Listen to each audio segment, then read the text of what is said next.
This is the Lone Creator YouTube. We hope this video helps. Start by creating a 1200 by 1200 px artboard and set RGB color mode for clean screen output. This helps color consistency when exporting PNG. Use smart guides and align to center. Draw a rounded rectangle 600 by 260 px with a 40 px corner radius as the lower bun base. Add two ellipses 520 by 140 px stacked above and below the rectangle, aligned horizontally to create smooth bun curvature.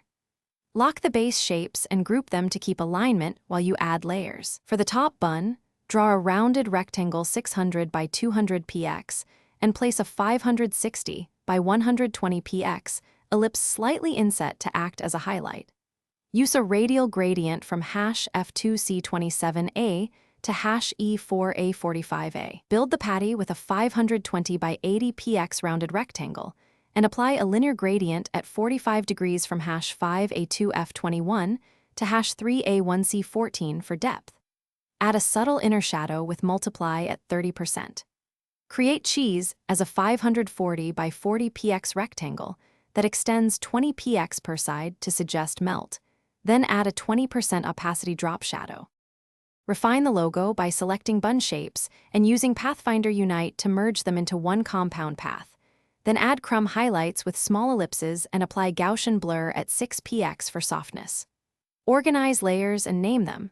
Top bun, cheese, patty, bottom bun. Group each with Command G and lock with Command 2 to prevent accidental edits. Export a PNG at 1024 by 1024 px and an SVG with responsive artboard settings for web. Save an AI master file and use Alt-Drag to create consistent copies. Thanks for watching. Consider subscribing if we helped you.